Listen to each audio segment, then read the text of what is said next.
결혼 3년 동안 아이가 생기지 않아 시어머니는 임신한 상간녀를 돌보라고 나에게 직장을 그만두라고 강요했습니다.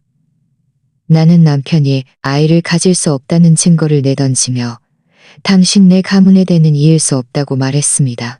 결혼 3년 동안 내 뱃속은 아무 소식도 없었다. 이것은 시어머니 김수자 씨의 가슴에 박힌 가시였고 내 어깨를 짓누르는 점점 더 무거운 산이 되었다. 나와 이지우는 선으로 만났다. 그는 서울 토박이로 대기업에서 안정적인 직장을 다니고 있었다. 말이 적고 듬직해 보였다. 나는 그때 마땅치 않은 연애를 끝낸 참이었고 집에서 결혼을 재촉하는 통에 그의 조건이 적당하고 사람도 성실하다고 여겨 반년 정도 만나다 결혼했다. 나는 무역회사에서 MD로 일했는데 수입이 그리 높지는 않았지만 나 자신은 먹여 살릴 수 있었다. 결혼 후의 삶은 좋지도 나쁘지도 않았다. 우리와 함께 삶은 좋지도 나쁘지도 않았다. 마치 미지근한 맹물 같았다. 이지우는 맹물 같았다. 퇴근 후 집에 오면 대부분 컴퓨터나 처음에는 그럭저럭 괜찮았지만 결혼 2년 차에도 내 뱃속에 소식이 없자 그의 안색은 날마다 나빠졌다. 처음에는 간접적으로 말을 꺼냈다. 식사 때면 한숨을 쉬며 우리 회사 김 부장네는 너희보다 1년 늦게 결혼했는데 손주가 벌써 걸어다닌다더라라고 하거나 TV 속 아기용품 광고를 보며 어쩜 이렇게 예쁠까. 이게 내 손주라면 얼마나 좋을까라고 중얼거렸다. 나중에는 노골적인 비난으로 바뀌었다.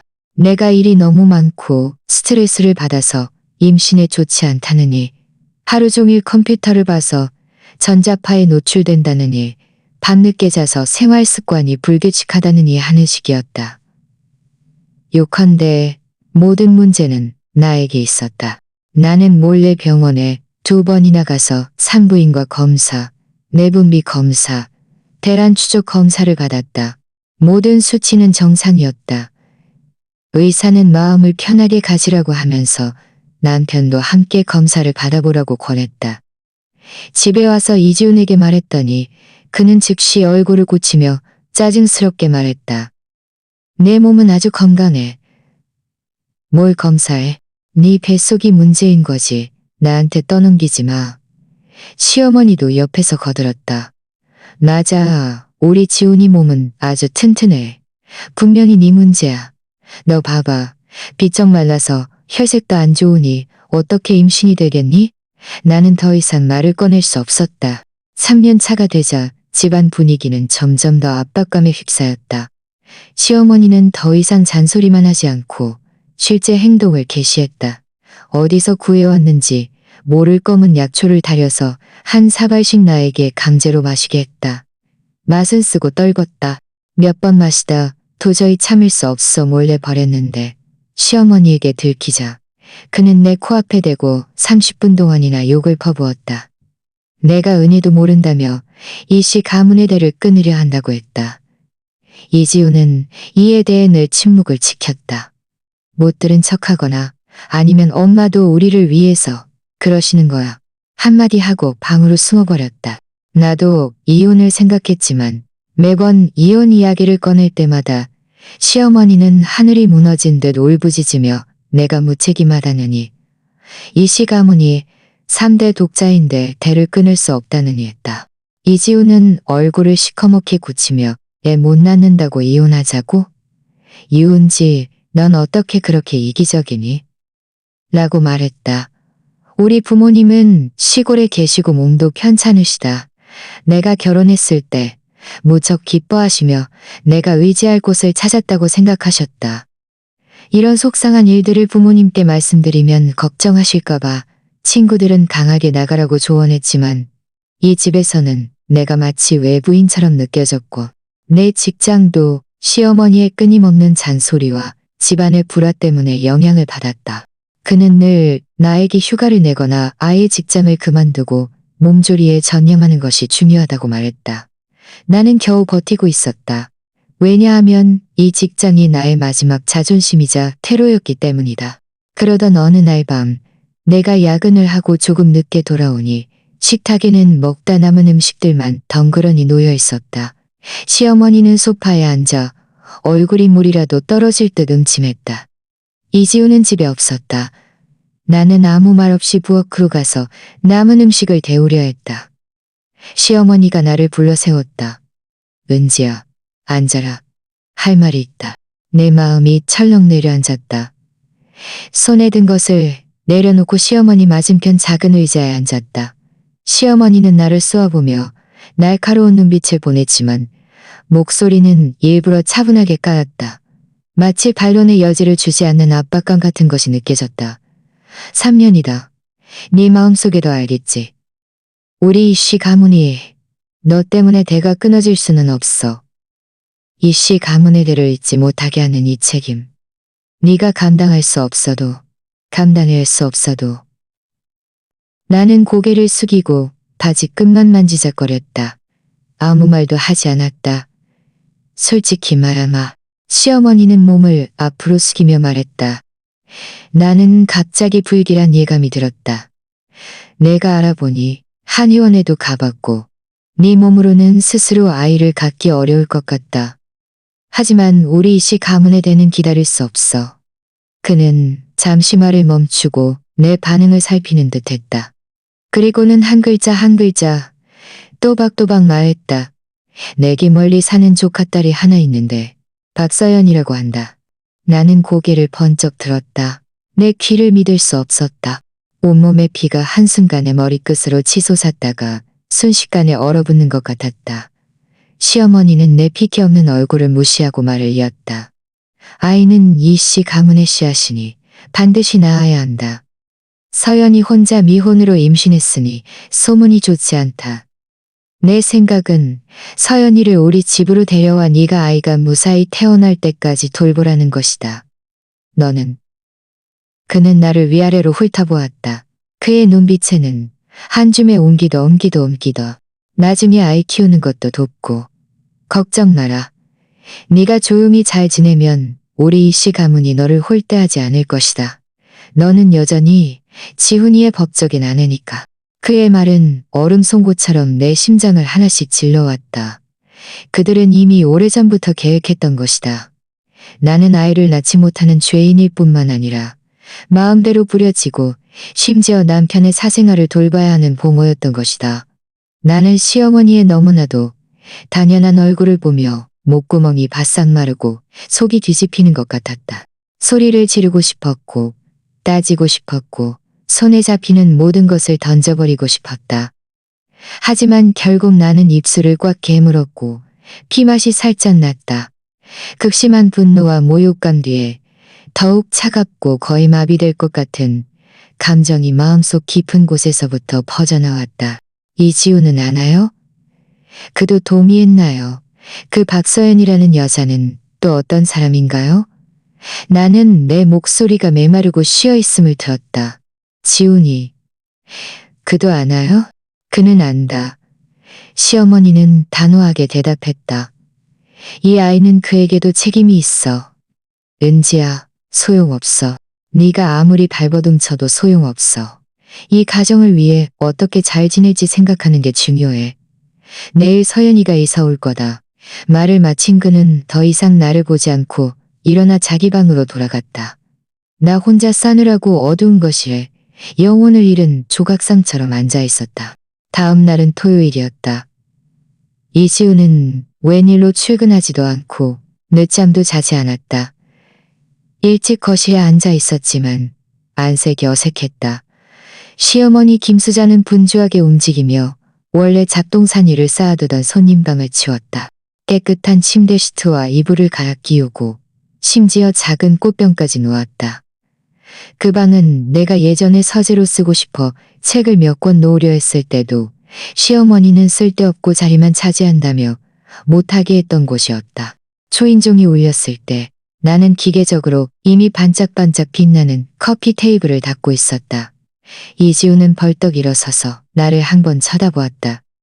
그의 눈빛은 복잡했다. 그리고는 서둘러 문을 열러 갔다. 문 밖에는 이상 24세쯤으로 보이는 젊은 여자가 서 있었다. 넉넉한 품의 잔꽃무늬, 원키스를 입고 있었고 피부는 하얗고 용모는 청초했다. 아주 예쁜 얼굴은 아니었지만 연약하고 가련한 분위기가 풍겼다. 그녀는 작은 여행 가방을 들고 있었는데 이지훈을 보자 얼굴에 수줍고 의존적인 미소가 떠올랐다. 작은 목소리로 지훈 오빠라고 불렀다. 이지훈은 오물 옆으로 비켜 들어오게 했다. 그녀의 가방을 받아들었지만 시어머니는 즉시 달려가 얼굴에 꽃이 핀 듯 환한 미소를 지으며 그녀의 손을 다정하게 잡았다. 서연아, 오는 길에 피곤했니? 어서 들어와 앉아. 아이고, 배가 좀 나온 것 같네. 몇 개월 됐니? 서연은 아직 평평한 아랫배를 쓸어안으며 나긋나긋하게 말했다.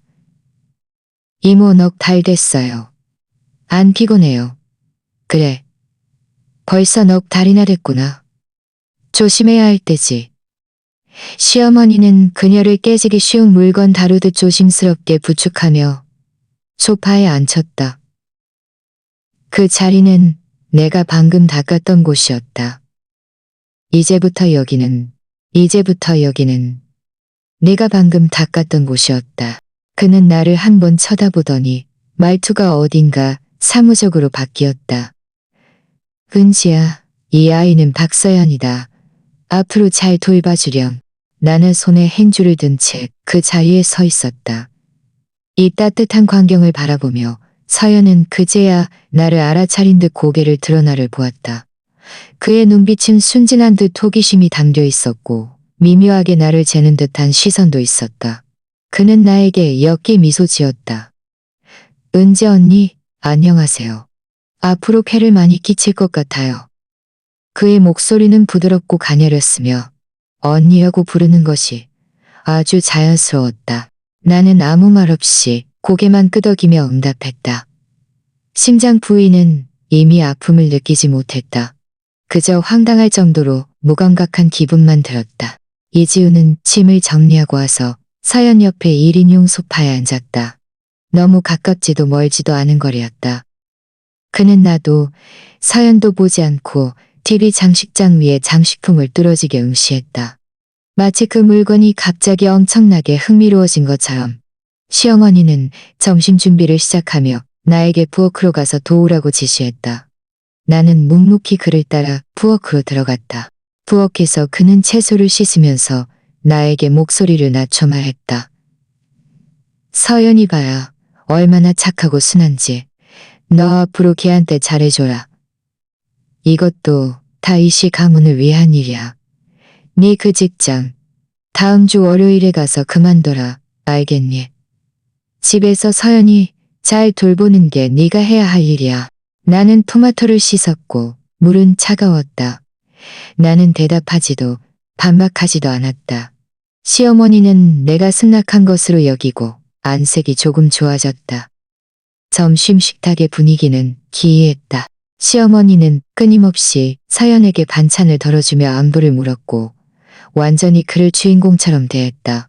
서연은 조심스럽게 음식을 먹으며 가끔 몇 마디 대답했는데 목소리는 가녀렸지만 그의 시선은 끊임없이 이지훈에게 향했다. 이지훈은 고개를 숙이고 밥을 빠르게 먹었고 거의 대화에 참여하지 않았다. 은지야, 너 오후에 슈퍼 가서 신선한 생선이랑 비둘기 좀 사와라. 서연이가 영양 보충을 해야 해. 마늘 같은 것도 좀 사고 입덧 할 수도 있으니까. 시어머니는 나에게 단호한 어조로 지시했다. 나는 네 하고 대답했다. 지훈 오빠, 저 종로 그 가게 호두과자가 먹고 싶어요. 아기한테 좋다던데. 서연이 갑자기 이지훈에게 작은 목소리로 애교 섞인 어투로 말했다. 이지훈은 젓가락을 멈칫하더니 어물쩍거리며 말했다. 거기 좀 멀잖아. 은지한테 사오라고 해. 지훈아, 서연이가 먹고 싶다는데 네가 가서 사와야지. 시어머니가 즉시 말했다. 지금은 서연이가 가장 중요해. 뭘 먹고 싶다고 하든 아기한테 좋다면 뭐든지 다 해줘야지. 은지야, 너 오후에 장 보러 갈 때 호두과자도 괜찮은 거 있나 봐봐.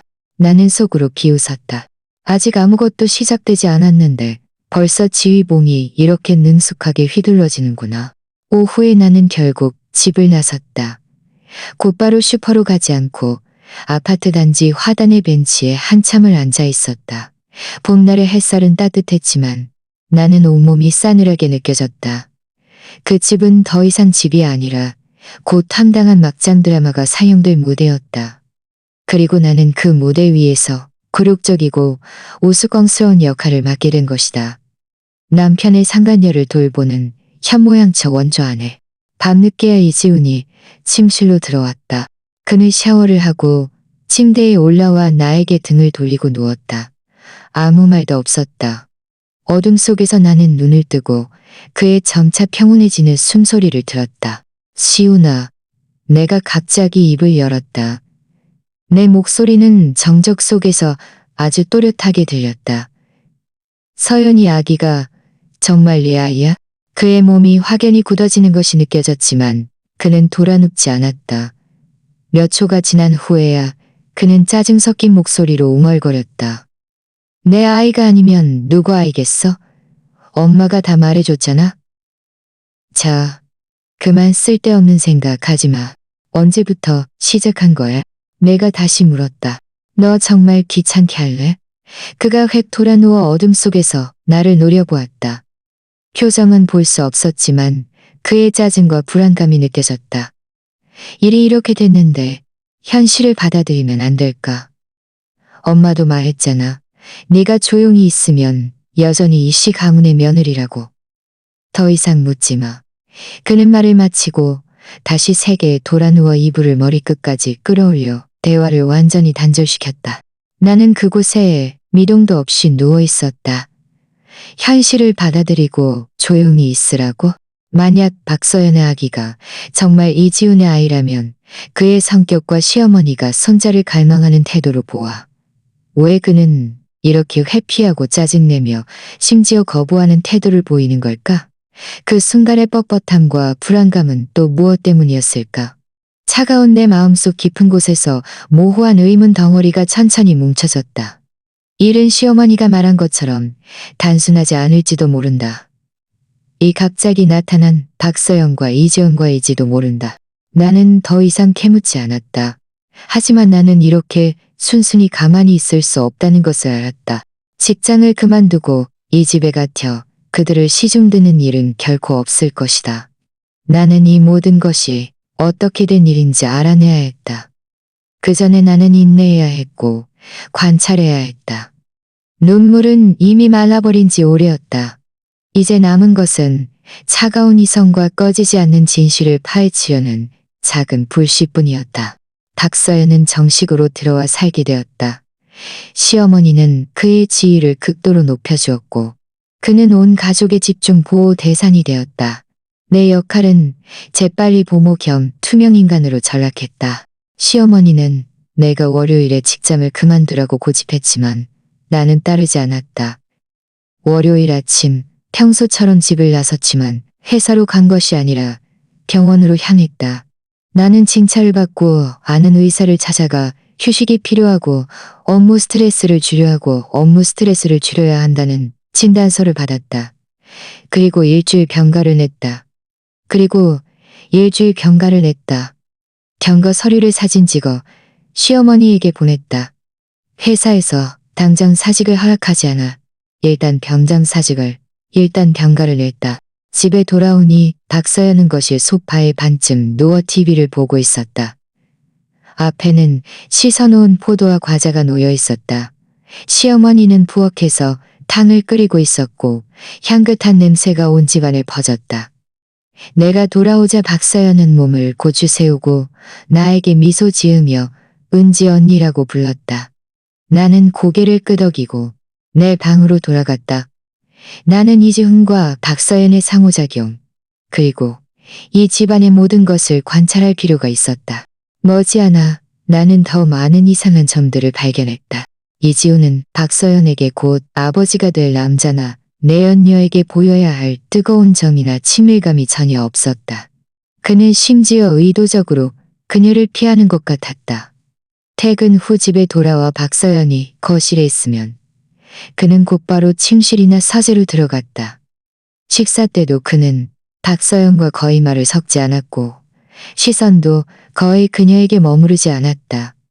시어머니가 아무리 애써 말을 걸고 화제를 던져도 이지우는 거의 채를 던져도 한 번은 박서연이 휴대폰을 들고 아기용품 사진을 이지훈 옆으로 가져가며 조심스럽게 말했다. 지훈 오빠, 이 아기 옷 어때요? 파란색인데 만약 아들이면 분명. 이지훈은 즉시 몸을 다른 쪽으로 틀며 미간을 찌푸렸다. 그는 담담한 어조로 말했다. 아무거나 괜찮으니 네가 알아서 사. 그리고는 일어나 베란다로 가서 담배를 피웠다. 박서연의 얼굴에서 미소가 살짝 사라지더니 시무룩한 표정으로 시어머니를 쳐다보았다. 시어머니는 즉시 수습했다. 서연아, 네가 좋으면 사야지. 나는 냉정하게 이 모든 것을 지켜보며 마음속 의욕이 더욱 깊어졌다. 이것은 자신의 아이를 임신한 여자에게 대하는 태도가 아니었다.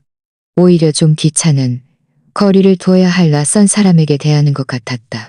또 한 번은 한밤중에 물을 마시러 일어났다가 박서연이 묵고 있는 손님방 앞을 지나게 되었다. 안에서 희미하게 흐느끼는 소리가 들렸다. 박서연이 전화 통화를 하는 것 같았다. 격앙된 목소리에 울음기가 섞여 간간히 들려왔다. 그는 나를 전혀 신경 쓰지 않아. 돈은? 말했던 대로 빨리 주지 않으면 나. 뒷부분은 잘 들리지 않았다. 곧 목소리는 더욱 낮아졌다. 그는 누구와 통화하는 걸까? 무슨 돈을 요구하는 걸까? 이지훈일까? 아니면 다른 사람일까? 이것은 반년 전의 한 사건을 떠올리게 했다. 그날 이지훈이 샤워를 할 때 휴대폰을 밖에 두고 충전 중이었다. 화면이 잠시 켜졌는데 짧은 미챗 메시지였다. 나는 흘끗 보았을 뿐인데 마지막 5만 위안 깨끗이 정리해라는 내용이었다. 발신인은 낯선 프로필 사진이었다. 그때는 별 생각 없이 그의 직장이나 친구 간의 금전 거래라고 여겼다. 지금 이 모든 것을 연결해보니 갑자기 섬뜩한 기분이 들었다. 설마 박서연의 출연이 돈과 관련이 있는 걸까? 시어머니는 박서연의 배속 아기를 지극정성으로 아꼈다. 매일 몇 번씩 배를 쓰다듬으며 기분이 어떤지 물었다. 넉 달이 지나면 아들, 딸을 구분할 수 있다는 말을 듣고는 아는 사람을 찾아가 초음파 검사를 받아보려 했다. 나에게 대한 그의 태도는 더욱 심해졌다. 집안의 모든 집안일은 당연하게 내 몫이 되었다. 매번 몸 움직이는 게 몸에 좋다는 명목으로 나를 공짜 일꾼처럼 부려먹었다. 박서연은 가끔 형식적으로 돕겠다고 했지만 시어머니는 즉시 막아섰다. 서연아, 너는 움직이면 안 돼. 쉬고 있어. 이런 건 은지가 하면 돼. 나는 모든 것을 묵묵히 받아들였다. 조용히 걸레질을 하고 설거지를 하고 박서연이 벗어놓은 옷을 빨았다. 시어머니는 세탁기는 깨끗하지 않다며 특별히 손빨래를 시켰다. 시어머니가 준 목록대로 비싼 보양식들을 사러 다녔다. 나는 감정 없는 로봇처럼 모든 분노, 굴욕감, 의욕을 마음속 깊이 억눌렀고 그것은 더욱 냉철한 관찰로 변했다.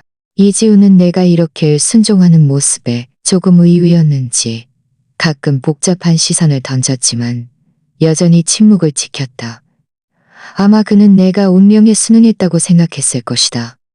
그가 이럴수록 나는 박서연, 뱃속의 아이에게 큰 문제가 있다는 것을 더욱 확신했다. 이지훈의 반응은 곧 아버지가 될 사람의 반응이라기보다는 까다롭고 내키지 않는 골칫거리를 처리하는 사람의 반응이 가까웠다. 대담하고 심지어 섬뜩한 생각이 내 마음속에서 천천히 형성되었다.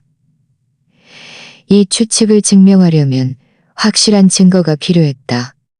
관찰과 추측만으로는 부족했다. 나는 문제를 설명할 수 있는 이지훈과 박서연의 샘플을 확보해야 했다. 기회는 기다리고 만들어야 했다. 나는 어둠 속에 엎드린 사냥꾼처럼 모든 발톱을 숨기고 오직 목표물을 노려보는 차가운 눈빛만을 남겼다.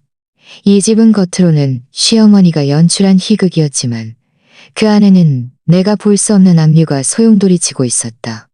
그리고 그들이 나약하고 불쌍하다고 여겼던 조연인 나는 진실은 종종 가장 비정상적인 세부 사항 속에 숨어 있다. 이지훈의 회피, 박서연의 흐느끼는 전화, 반년 전의 의심스러운 문자 메시지. 이 조각들이 하나하나 모여 완전히 다른 이야기를 만들어내고 있었다. 그리고 나는 가장 결정적인 퍼즐 조각을 손에 넣어야 했다. 기회는 예상보다 빨리 찾아왔다. 그날 오후 시어머니는 여동생과 함께 시외의 절에 가서 박서연 뱃속의 아이를 위해 아들 점지해주는 부처님께 평안을 빌려 가기로 했다고 말했다. 저녁 식사 후에나 돌아올 예정이었다. 이지우는 회사에 급한 일이 생겨 저녁을 먹으러 오지 못한다고 전화했다. 집에 남은 사람은 나와 박서연뿐이었다. 박서연도 어딘가 불안한 듯 계속 휴대폰을 보며 가끔 화면을 보며 미간을 찌푸렸다. 저녁 식사로 나는 간단히 국수를 삶았는데 그는 별로 식욕이 없는지 반 그릇도 채 먹지 않고 숟가락을 놓았다. 은지 언니, 저 좀 피곤해서 먼저 방으로 갈게요. 그는 말하며 일어나 손님 방으로 들어갔다. 나는 부엌 정리를 마치고 일부러 발걸음을 조용히 해서 손님 방 문 밖으로 가서 귀 기울였다. 안은 아주 조용했고 정말 잠이 든 것 같았다. 나는 안방으로 갔다. 이지훈의 더러운 옷이 세탁 바구니에 던져져 있었다. 나는 조심스럽게 뒤져보았고 곧 청바지 주머니에서 머리카락 몇 가닥을 찾았다. 그리고 빗에 엉겨붙어 있는 더 나는 머리카락도 발견했다. 나는 미리 준비해둔 깨끗한 비닐봉지에 조심스럽게 담았다. 이것이 첫 단계였다. 다음은 박서연의 것이었다. 이것은 좀 어려웠다. 그의 머리카락이나 개인 물품을 직접 가져가는 것은 위험 부담이 너무 컸다. 나는 한 가지 방법을 떠올렸다. 시어머니는 최근 박서연에게 태아 안정에 좋다는 탄약을 늘 마시게 했는데 그 약 찌꺼기는 매일 내가 치웠다. 오늘 박서연 몫은 아직 마시지 않고 부엌에 따뜻하게 보관되어 있었다. 나는 부엌으로 가서 검은색 탄약을 바라보며 몇 초간 망설였다. 나는 그릇을 들고 화장실로 가서 조심스럽게 변기에 붓고 물을 내렸다. 그리고 그릇을 깨끗이 씻은 후 냉장고에서 내가 아침에 만들었던 맛과 색깔이 비슷한 잣죽을 꺼내 그릇에 담아 다시 부엌에 따뜻하게 놓았다. 잠시 후 나는 손님 방문을 노크했다. 안에서 박서연의 어딘가 흐릿한 목소리가 들렸다. 누구세요? 저 은지 언니예요. 태아 안정에 좋다는 약 다 됐어요. 따뜻할 때 마셔요. 내가 문 밖에서 말했다. 안은 잠시 조용하더니 박서연이 말했다. 아, 네, 지금 갈게요.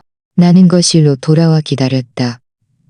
박서연은 한참을 꾸물거리다 나왔다. 얼굴에는 막 잠에서 깬 듯한 졸린 기색이 역력했다. 그는 부엌으로 가서 탄약을 들었다. 미간을 살짝 찌푸렸다. 아마 맛이 좀 이상하다고 느꼈을지 모르지만 크게 생각하지 않았다. 아마 내가 감히 딴짓을 할 거라고는 생각하지 않았을 것이다. 그는 숨을 참고 몇 번에 걸쳐 단숨에 마셨다. 고마워요, 은지 언니. 그는 빈 그릇을 나에게 건네주었고 그릇에는 필연적으로 그의 침이 묻어 있었다. 천만에요. 나는 그릇을 받으며 아무렇지 않은 표정을 지었다. 그가 방으로 돌아가자마자 나는 그 그릇을 들고 안방 화장실로 돌아와 문을 잠갔다. 소독된 면봉으로 그릇 안쪽, 특히 그의 입술이 닿았던 부분을 조심스럽게 닦아냈다. 그리고 면봉 끝을 잘라 다른 비닐봉지에 넣었다. 이 안에는 이론적으로 그의 구강 탈락 세포가 있을 것이고 침자 확인을 하기 충분할 것이다. 이 모든 것을 하는 동안 내 심장은 조금 빠르게 뛰었지만 손은 흔들림 없이 침착했다. 나는 2개의 비닐봉지를 내가 미리 준비해둔 손이 닿지 않는 곳에 숨겨진 공간에 넣고 다시 옷장 깊숙이 넣어두었다. 다음 날 나는 진찰을 핑계로 다시 집을 나섰다. 평소 다니던 병원이 아니라 차를 타고 종로로 가서 평판이 좋고 비사법적인 개인 검사도 제공하는 유전자 검사 기관을 찾았다. 나는 마스크와 모자를 쓰고 얼굴을 꽁꽁 가렸다. 직원들은 매우 전문적이었고 별다른 질문을 하지 않았다. 나는 2개의 샘플을 제출했다. 아버지라고 쓰인 봉투에는 이지훈의 머리카락을, 어머니라고 쓰인 봉투에는 박서연의 침이 묻은 면봉 끝을 넣었다. 그리고 친자 관계 감정을 요청했다. 동시에 나는 남성 생식 능력 관련 검사, 예를 들어 정액 분석 같은 것을 할 수 있는지 물었다. 직원들은 본인이 직접 와서 샘플을 제공해야 한다고 말했다. 이것은 분명 불가능했다. 나는 다른 방법을 떠올렸다. 나는 모낭이 있는 머리카락이나 다른 DNA가 포함된 체세포 샘플만으로도 특정 유전성 불임 유발 유전자 표시, 예를 들어 Y형색체 미세결실 같은 것을 검사할 수 있는지 물었다. 직원들은 잠시 생각하더니 특정 유전성 불임 유전자 부위에 대한 스크리닝은 가능하지만 이러한 검사는 완전한 정액 분석을 대체할 수 없으며 단지 보조 참고 자료로 위험을 제시할 수 있을 뿐이라고 말했다. Y형색체 미세결실 스크리닝으로 해주세요. 나는 단호하게 말했다. 예전에 자료를 찾아볼 때 이것이 남성 심각한 희소정자증 또는 무정자증의 흔한 유전적 원인 중 하나라는 것을 본 적이 있었다. 100% 확신할 수는 없지만 만약 문제가 있다면 강력한 증거가 될 것이다. 나는 추가 샘플로 이 항목을 추가했고 추가 비용은 매우 높았지만 나는 망설임 없이 카드를 긁었다. 돈은 중요했지만 내가 곧 밝혀낼 진실과 되찾을 정의에 비하면 직원들은 빠른 검사는 3-5일 정도 걸린다고 말했다. 나는 익명의 연락처를 남기고 보고서가 나오면 전화로 알려주면 찾으러 오겠다고 약속했다. 검사 기관을 떠나 나는 사람들로 북적이는 길거리에 서서 깊이 숨을 들이쉬었다. 햇살이 조금 눈부셨다.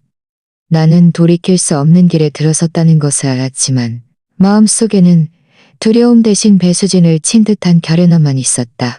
숨막히는 그 집으로 돌아오니 모든 것이 평소와 같았다. 시어머니는 박서연에게 많이 움직여야 한다고 잔소리했고 박서연은 배를 쓰다듬으며 억지로 들었다. 이지훈은 여전히 말이 없었다. 나는 침묵하고 순종하며 마치 운명에 순응한 듯한 역할을 계속 연기했다. 끝없이 밀린 집안일을 하면서 결과가 나오기를 기다렸다. 결과를 기다리는 날들은 유난히 고통스러웠다.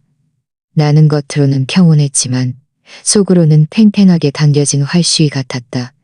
나는 모든 사람들의 미세한 표정과 행동을 주의 깊게 관찰하며 나의 놀라운 추측을 뒷받침하거나 반박할 더 많은 단서들을 찾으려 했다. 박서연은 점점 더 초조해하는 것 같았다. 몰래 전화 통화를 하는 횟수가 늘었다. 한 번은 그가 흐느끼는 목소리로 더 이상 나눴다. 시어머니는 곧 손주를 보게 될 열광에 빠져 박서연의 모든 요구를 들어주고 나에게는 함부로 대했다. 이지훈은 더욱 침묵하는 것 같았다. 이 집은 겉으로는 평온하지만 속으로는 붉고 하나만으로도 폭발할 수 있는 가스 웅덩이 같았다. 그리고 내 손에 들린 검사 보고서가 바로 그 불꽃이 될 수도 있었다. 마침내 닷새째 되는 오후, 나는 그토록 기다렸던 동시에 심장이 조여드는 전화를 받았다. 보고서 나왔습니다. 전화를 받았을 때 나는 시어머니의 지시로 베란다를 청소하고 있었고 손은 물속에서 하얗게 부어 있었다. 나는 손을 닦고 침실로 가서 문을 닫고 전화를 받았다. 안녕하세요. 의뢰하신 검사 보고서가 완료되었습니다. 언제든지 찾으러 오실 수 있습니다. 상대방의 목소리는 사무적이고 평온했다. 네, 감사합니다. 최대한 빨리 갈게요. 나는 내 목소리도 최대한 평온하게 들리도록 노력했다. 전화를 끊고 문 뒤에 기대었다. 심장이 가슴속에서 무겁게 울렸다. 판들문이 왔다. 나는 즉시 움직이지 않았다. 시어머니와 박서연은 거실에서 TV를 보며 이따금 웃음소리를 냈다. 나는 저녁이 될 때까지 기다렸다. 외지에 사는 고등학교 동창이 와서 저녁을 같이 먹기로 했다고 핑계를 댔다. 시어머니는 매우 불쾌해하며 집안일이 산더미 같고 박서연도 돌봐야 한다고 말했다. 나는 곧 돌아올 것이고 친구가 오랜만에 왔으니 어쩔 수 없다고 말했다. 이지우는 나를 한 번 쳐다보았지만 아무 말도 하지 않았다. 나는 거의 뛰다시피 집을 나섰고 택시를 타고 곧장 그 검사 기관으로 향했다. 날은 이미 어두워졌고 가로등이 희미하게 빛나고 있었다. 얇지만 천근만근 같은 서류 봉투를 받아들었을 때 내 손바닥은 땀으로 축축했다. 나는 그 자리에서 열어보지 않고 그것을 꼭 쥐고 근처의 한적한 작은 공원으로 걸어갔다. 아무도 없는 벤치를 찾아 앉았다. 아무도 없는 벤치를 찾아 앉았다. 가로등 불빛은 희미한 노란색이었다. 나는 몇 번 심호흡을 한 후에야 천천히 서류 봉투에 봉합 부분을 뜯었다. 안에는 2장의 보고서가 들어있었다. 나는 먼저 친자 확인 보고서를 꺼내 마지막 페이지, 결론 부분으로 곧장 넘겼다. 시선이 그 위에 닿자 나는 숨을 멈췄다. 현존하는 자료 및 DNA 분석 결과에 따르면 이지우는 박서연의 태아에 대한 생물학적 친부로 배제됩니다. 백지의 검은 글씨, 차갑고도 또렷했다. 이미 짐작은 했지만 이 글귀를 직접 눈으로 보니 황당함과 동시에 통쾌함이 뒤섞인 강렬한 감정이 맹렬하게 치솟았다. 역시나 박서연 뱃속의 아이는 이지훈의 아이가 아니었다. 그렇다면 그는 누구에게서 온 걸까? 시어머니의 사촌? 이지훈은 또 얼마나 알고 있었을까? 나는 마음을 가다듬고 2번째 보고서를 꺼냈다. Y염색체 미세결실 스크리닝 보고서였다. 보고서에 따르면 검사된 몇 개의 Y염색체 유전자 영역의 핵심 유전자 자리에서 이지훈의 샘플은 모두 결실을 보였다. 보고서 결론은 Y염색체 특정 구간 결실이 존재하며 이는 해당 개체가 심각한 희소정자증 또는 모정자증을 앓고 있을 가능성을 시사합니다. 임상 정액 분석을 통해 명확한 진단이 필요합니다. 심각한 희소정자증 또는 무정자증, 이 몇 글자는 마치 뜨거운 인두처럼 내 눈에 박혔다. 이지훈은 거의 자연 임신 능력이 없었다. 그렇다면 박서연 뱃속의 아이는 그의 아이가 아닐 뿐만 아니라 그의 상황으로 보아 그는 처음부터 자신이 문제가 있다는 것을 알았거나 적어도 극도로 의심했을 가능성이 높다. 그래서 그가 박서연을 대할 때 회피하고 짜증내고 거부했던 것은 수줍음이나 죄책감 때문이 아니라 그 아이가 자신의 아이가 아니라 그 아이가 자신의 아이가 아니라는 것을 그가 마음속으로 알고 있었기 때문이었다. 그는 협박당했을 가능성이 높거나 다른 사람의 아이를 이용해 자신이 아이를 가질 수 없다는 사실을 숨기면서 동시에 나처럼 아이를 낳지 못하는 암탉을 내쫓거나 끝까지 착취하려 했던 것이다. 수많은 의문과 단서들이 내 머릿속에서 미친 듯이 충돌했다. 반년 전에 5만 위안, 정리해라는 문자 메시지, 박서연의 몰래하는 흐느낌 섞인 전화, 돈 문제, 시어머니가 아이를 서둘러 자신의 손자로 받아들이려 했던 것, 심지어 나에게 시중들라고 간유했던 것까지. 이 모든 것이 이제 더욱 합리적이고도 추악한 설명으로 연결되었다. 나는 벤치에 한참을 앉아 미동도 하지 않았다. 단바람이 불어와 차가운 기운을 실어왔다. 손에 들린 2장의 보고서는 내가 판세를 뒤집을 힘이자 그 위선적인 가정에 날리는 천둥번개였다. 분노는 여전히 존재했지만 그보다 더 큰 것은 차갑고 모든 상황을 통제하는 듯한 냉철함이었다. 그들은 연극을 하고 싶었고 나를 우스꽝스러운 꼭두각시로 만들고 싶었겠지만 이제 대본을 바꿔야 할 때였다. 나는 보고서를 조심스럽게 봉투에 다시 넣어 내 가방에 숨겨진 주머니에 넣고 지퍼를 잠갔다. 돌아오는 길에 과일을 좀 사서 정말 친구와 저녁 식사를 한 것처럼 보이려 했다. 집에 도착했을 때 시어머니의 안색은 좋지 않았지만 더 이상 묻지 않았다. 박서연은 이미 잠들어 있었고 이지우는 서재에 문을 닫고 있었다. 나는 평온하게 씻고 침실로 돌아왔다. 이지우는 아직 들어오지 않았다. 나는 침대 가장자리에 앉아 거실 벽시계에 낮은 똑딱거리는 소리를 들으며 계획을 세우기 시작했다. 보고서를 던져놓고 한바탕 난리를 피우는 것은 최후의 수단이었다. 나는 가장 적절한 시기를 선택해야 했다. 가장 많은 사람 앞에서 그들 모자의 체면과 그 가짜 손자를 함께 산산조각 낼 수 있는 기회를. 시어머니는 늘 자랑하고 친척들 앞에서 으스대는 것을 가장 좋아하지 않았던가? 이지우는 늘 체면을 중시하고 일이 커지는 것을 가장 두려워하지 않았던가? 그렇다면 그들이 가장 의기양양하고 가장 방심하고 가장 부인할 수 없는 자리를 기다려야 했다. 나는 인내심이 필요했고 약간의 연기도 필요했다. 그들이 연극을 더욱 완벽하게 펼치도록, 기대를 최고조로 끌어올리도록. 그래야 추락할 때 더 아프고 더 처참할 것이다. 오늘부터 나는 더 이상 묵묵히 참고 견디던 유은지가 아니다.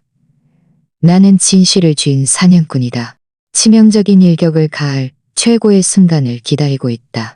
그리고 먼저 나는 그들이 내가 완전히 제압당했고 더 이상 반항할 마음이 없다고 확신하게 만들 작은 연기가 필요했다.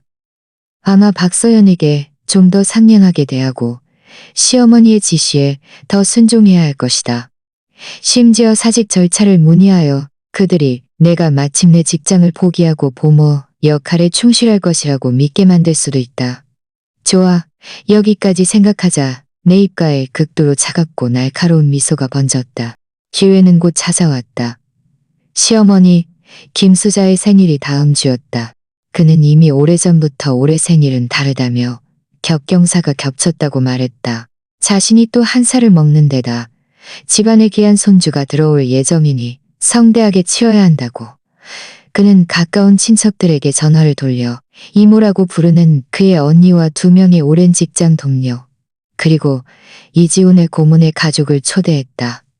집에서 시끌벅적하게 식사를 하며 모두에게 자신의 미래의 손자를 미리 보여주겠다고 했다. 생일 전날 시어머니는 나에게 집안을 구석구석 청소하라고 지시했다. 창문은 먼지 하나 없이 반짝거렸고 그는 직접 고급 해산물과 고기를 사러 다녔다. 냉장고는 가득 찼다. 박서연도 무척 들뜬 모습이었다. 넉넉한 품의 원피스를 여러 벌 입어보며 시어머니에게 어떤 옷이 더 혈색이 좋아 보이는지 물었다. 이지우는 여전히 말이 없었지만 그의 미간에 드리워진 지워지지 않는 짜증과 불안감은 곧 있을 가족 잔치의 배경 속에서 더욱 두드러져 보였다. 생일 당일 친척들이 속속 도착했다. 이모는 과일을 들고 왔고 고모는 케이크를 가져왔다. 직장 동료들도 웃으며 들어왔고 집안은 금세 시끌벅적해졌다.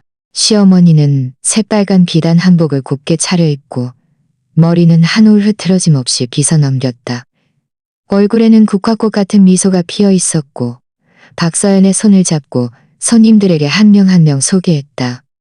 이 아이는 서연이에요. 지훈이에. 지금 우리 이씨 가문의 귀한 손주를 임신했어요. 벌써 넉 달이 다 됐으니 이제 안정적이죠. 박서연은 시어머니의 말에 맞춰 고개를 숙이고 배를 숙이고 배를 숙이고 배를 숙이고. 친척들의 표정은 가량각색이었다. 놀라는 사람도 있었고 어색해하는 사람도 있었지만 시어머니의 말에 맞춰 축하드립니다. 축하드립니다. 한눈에 봐도 복덩이네요. 같은 덕담을 건네는 사람들도 있었다. 모든 이들의 시선은 다소곳이 부엌 문가에 서서 조용히 채소를 씻는 나에게로 향했다. 그들의 눈빛에는 동정, 호기심, 혹은 구경하는 듯한 의미가 담겨 있었다. 나는 못 본 척 고개를 숙이고 손에 든 생선을 정성껏 손질했다. 시어머니는 오늘 나를 식탁에 앉히지 않았다. 그의 의도는 분명했다. 나는 귀한 손님들과 귀한 손주를 임신한 박서연과 같은 식탁에 앉을 자격이 없다는 것이었다. 그는 나에게 부엌에서 도와 음식을 나르고 술을 따르라고 했다. 3잔의 술이 오가고 5가지 요리가 식탁에 오르자 분위기는 더욱 뜨거워졌다. 시어머니는 와인 몇 잔을 마시고 얼굴이 붉어졌고 말도 더 많아졌다. 그는 박서연의 손을 잡고 여러 사람들에게 한탄하듯 말했다. 아이고, 제가 평생 지훈이가 결혼해서 사업 번창하고 빨리 손주 안겨주기만을 바랐는데 몇 년 동안은 잠도 제대로 못 잤어요. 그는 나를 흘끗 쳐다보며 의미심장하게 말했다. 다행히 하늘이 도왔는지 우리 서연이가 기특하게도 해냈네요. 이 아이는 우리 이씨 가문의 진짜 혈통이에요. 3대 독자인데 이모는 웃으며 맞장구 쳤다. 맞아요. 김 여사님. 드디어 고생 끝에 낙이 왔네요. 서연이는 한눈에 봐도 아이 잘 낳을 산이에요. 나중엔 분명 자손이 가득할 거예요. 시어머니는 더욱 의기양양해하며 박서연의 손등을 두드렸다. 서연아, 앞으로 너는 우리 이씨 가문의 큰 공신이다. 아이 낳으면 이름도 다 생각해뒀단다. 남자아이, 여자아이 이름 다 있어. 유은지. 그가 갑자기 목소리를 높여 나를 불렀다. 탕 다 됐니? 서연이한테 한 그릇 떠주라. 위에 기름은 깨끗이 걷어내고 나는 네 하고 대답하며 부엌에서 몇 시간 동안 푹 고아낸 닭곰탕을 들고 나왔다. 박서연 옆에 가서 안정적으로 누워주었다. 박서연은 나에게 승리자의 미소 같은 옅은 미소를 지으며 말했다. 고마워요, 은지 언니. 수고 많으셨어요. 나는 그를 보지 않고 부엌으로 돌아가려 했다. 유은지, 시어머니가 다시 나를 불러 세웠다. 모든 친척들이 보는 앞에서 마치 은혜를 베푸는 듯한 어조로 말했다. 오늘 너도 수고 많았다. 비록 네 뱃속은 소식이 없지만 앞으로 서연이와 아이를 잘 돌보고 집에서 편안하게 지내면 우리 이씨 가문이 너를 홀대하지 않을 것이다. 아이가 좀 크면 네가 돌보는 것을 돕게 해줄 테니 그것도 나름 할 일이 있는 거지. 이 말은 너무나도 가혹했고 내 존엄성을 발밑에 짓밟는 것과 다름없었다.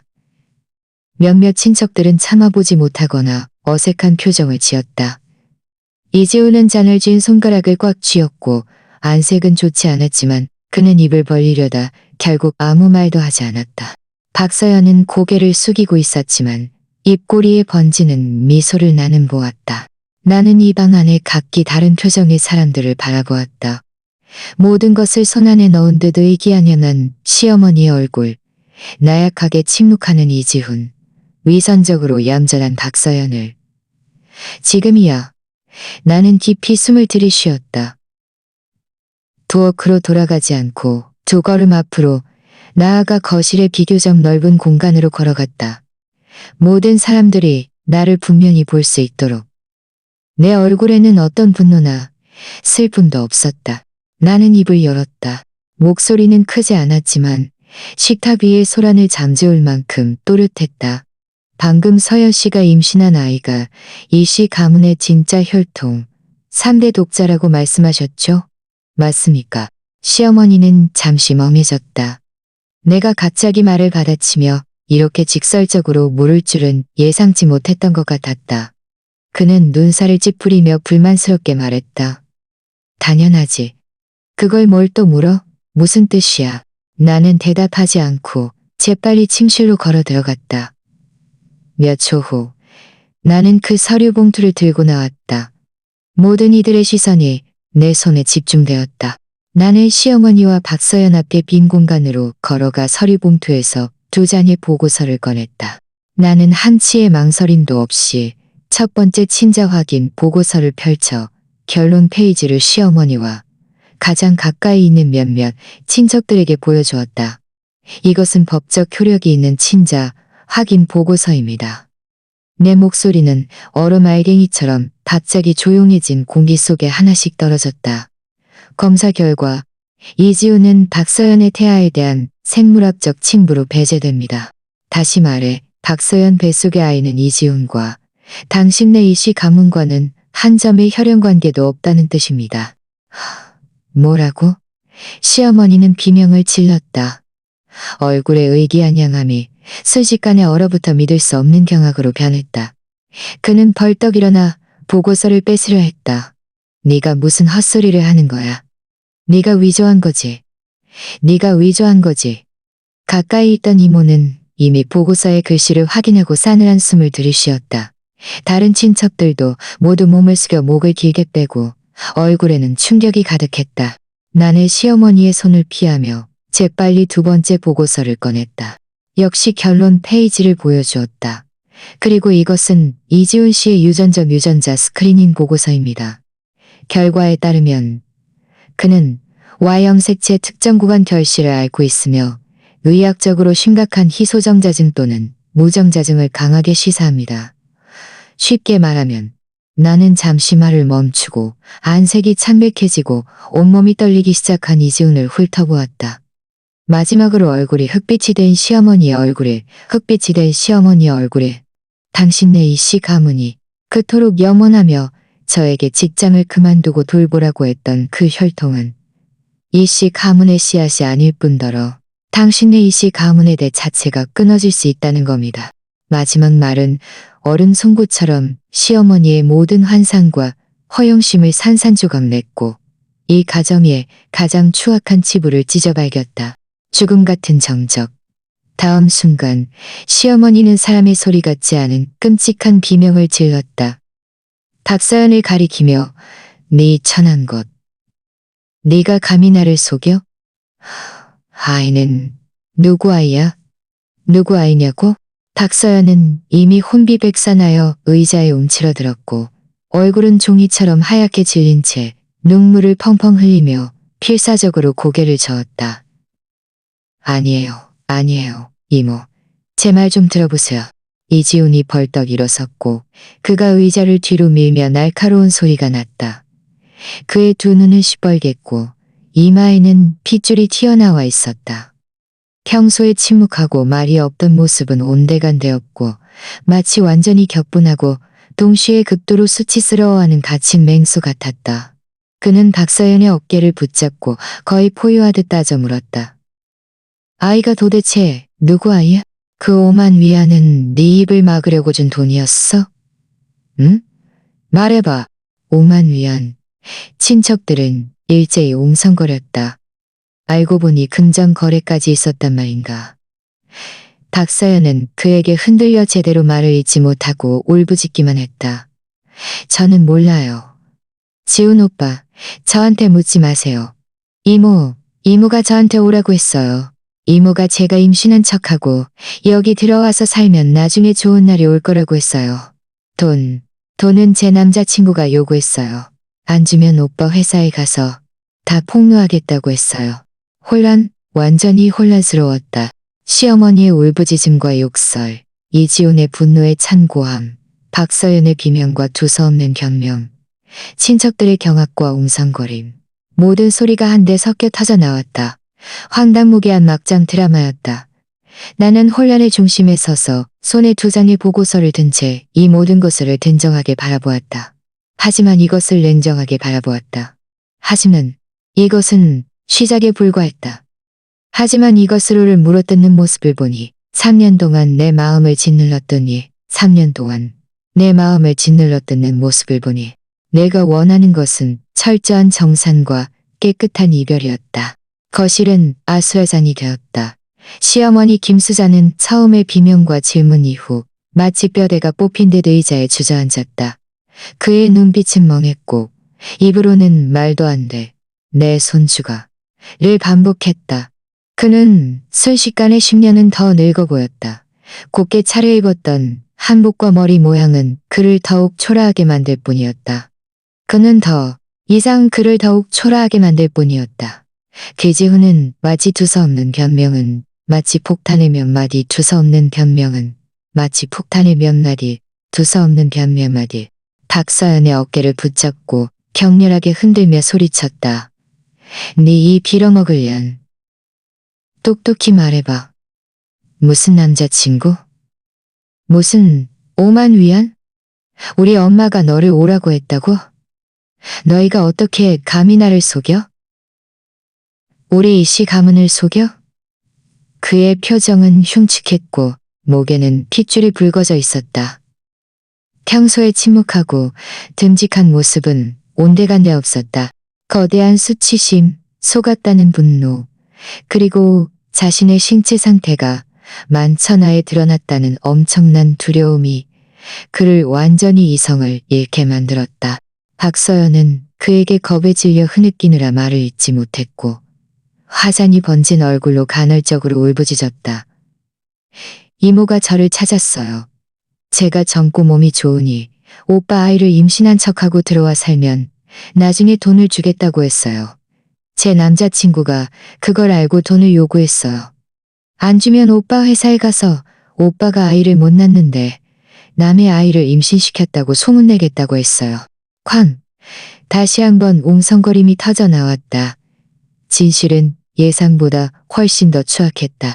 속임수뿐만 아니라 도박빚, 협박, 그리고 시어머니가 직접 기획한 대리 임신, 사기극까지 얽혀 있었다. 김수자, 너 어떻게 그런 짓을 할 수가 있어? 이모는 화가 나서 얼굴이 새파랗게 질려 자신의 여동생을 가리켰다. 이건 사기 결혼이고 사람을 망치는 짓이야. 아니야.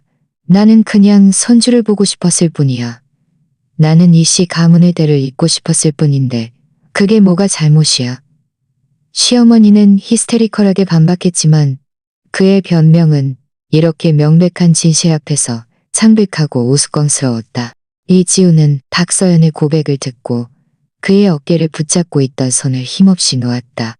그는 비틀거리며 두 걸음 뒤로 물러나 벽에 기대섰다. 두 손으로 머리를 감싸쥐고 격렬하게 어깨를 들썩거렸다. 울음인지 아니면 극심한 분노로 인한 떨림인지 알 수 없었다. 그는 자신의 불임사시 만천하에 드러났고 어머니와 상간녀에게 거짓말로 속아 넘어갔으며 모든 이들의 눈에 웃음거리이자 비극이 된 것이다. 지금 누가 이씨 가문을 망신시키고 있는가? 누가 이씨 가문의 대를 끊으려 하는가? 모두들 이제 똑똑히 보셨죠? 나는 다시 한번 그 다양한 표정의 친척들을 훑어보았다. 마지막으로 얼굴이 죽은 듯한 시어머니와 벽구석에 움츠러든 이지훈에게 시선을 고정했다. 아이를 낳지 못하는 저 며느리가 아니라 당신들 스스로입니다.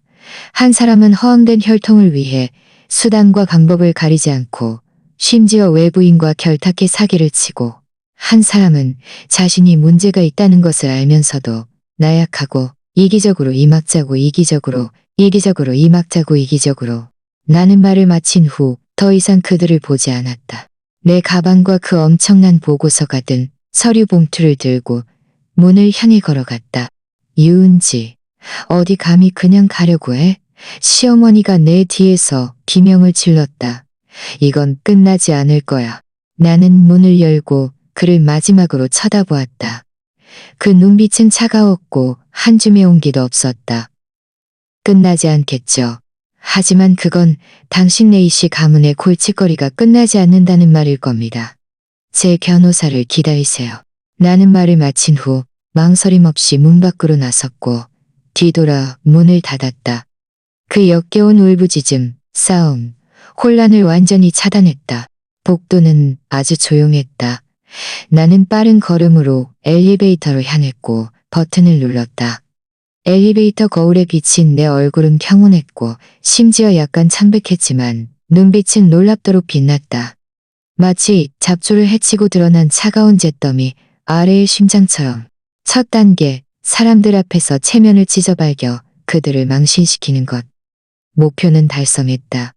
하지만 나는 시어머니의 고집과 이지훈의 나약함, 이기심을 생각하면 그들이 결코 나를 쉽게 놓아주지 않을 것이라는 것을 알았다. 심지어 나를 물고 늘어질 수도 있었다. 이혼은 필연적이지만 어떻게 이혼해야 할까? 내가 깨끗하게 늪에서 벗어나면서도 그들이 지난 3년간의 모욕에 대한 대가를 치르게 할 수 있을까? 이것이 다음 과제였다. 나는 더 철저한 준비가 필요했다. 변호사, 증거, 그리고 그들이 다시는 나를 괴롭히지 못하게 할 배. 엘리베이터는 1층에 도착했다. 나는 밖으로 나섰다. 밤 공기가 차가운 기운을 실어와 얼굴에 닿자 정신이 더욱 도렷해졌다. 싸움은 아직 끝나지 않았지만 주도권은 이미 내 손에 단단히 쥐어져 있었다. 나는 숨막히는 그 집으로 돌아가지 않고 곧장 시내의 보안이 철저한 호텔로 갔다. 미리 준비해둔 신분증으로 방을 잡았다. 문을 닫고 잠그고 커튼을 치자 마침내 세상이 고요해졌다. 나는 즉시 잠들지 않았다. 몸은 매우 피곤했지만 정신은 비정상적으로 흥분된 상태였다. 나는 휴대폰을 꺼내 먼저 회사 직속 상사에게 장문 메시지를 보냈다. 집안의 사기 및 인신 위협과 관련된 중대한 병고가 발생하여 긴급하게 처리해야 함으로 장기 휴가를 신청하며 이해를 구했다. 나는 상황을 약간 과장했다. 상사는 곧 답장하여 가정사를 먼저 잘 처리하고 업무는 걱정하여 경제적 기반과 퇴로는 일단 확보되었다. 그리고는 손에 있는 모든 증거들을 정리하기 시작했다. 가장 중요한 것은 물론 그 2장의 검사 보고서, 원본과 사본이었다. 나는 그것들을 조심스럽게 스캔하여 클라우드 여러 곳에 암호화하여 저장했고 절대적으로 신뢰하는 외지에 사는 절친에게도 이메일로 보냈다. 다음은 녹음 파일이었다. 휴대폰에 저장된 녹음 파일들을 뒤져보았다. 시어머니가 처음 나에게 불공정한 박서연 돌보기, 계약을 강요하던 대화부터 나중에 그가 일상적으로 나를 모욕하고 강요하던 각종 단편들, 그리고 오늘 생일 잔치에서 그가 혈통을 자랑하며 나를 폄하하던 것, 그리고 나중에 혼란 속에서 박서연의 고백, 시어머니의 비명, 이지훈의 분노의 찬고함까지. 비록 환경은 시끄러웠지만 핵심 대화들은 비교적 또렷했다. 나는 가장 파괴됐다. 사진도 있었다. 평소 나는 꼭 참고 살았지만 바보는 아니었다. 시어머니가 사온 출처 불명의 약재들을 몰래 찍어두었고, 박서연이 이 집에 들어온 후 여주인처럼 거실에서 활보하던 장면도 찍어두었다. 비록 흐릿했지만 사람들은 알아볼 수 있었다. 이지훈이 나에게 냉담하게 대하던 순간들도 찍어두었다.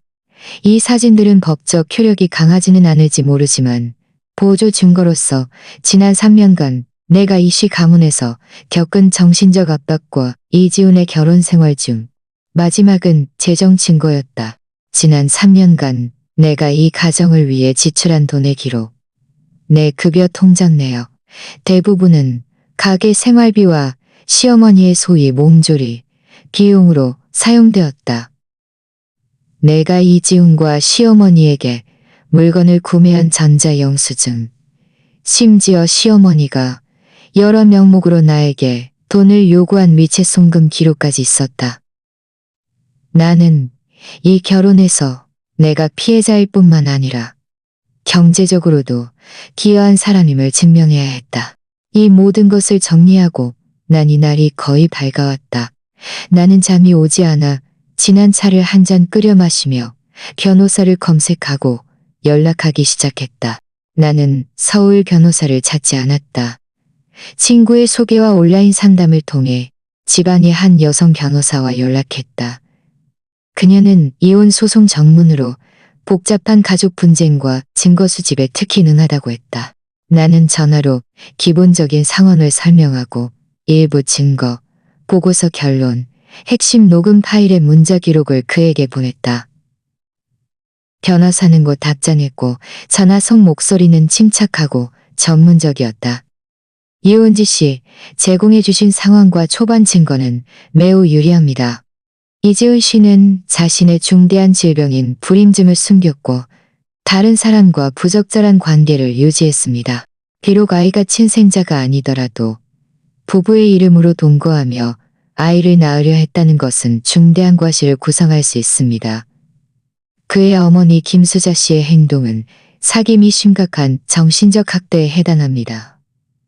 이은지 씨는 이혼 소송에서 재산 분할을 더 많이 주장하고 정신적 피해 배상을 요구할 수 있는 큰 기회가 있습니다. 지금은 저에게 공식적으로 사건을 위임하고 증거 수집 및 보완에 대한 추가, 특히 그들이 박서연과 공모하여 사기를 저지른 부분에 대한 구체적인 증거, 예를 들어 자금 거래 내역 같은 것이 중요합니다.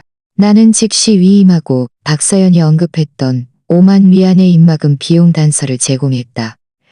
변호사는 당분간 이 씨 가족과 주동적으로 접촉하지 말고 모든 것은 자신이 나서서 변호사 서한을 보내겠다고 조언했다.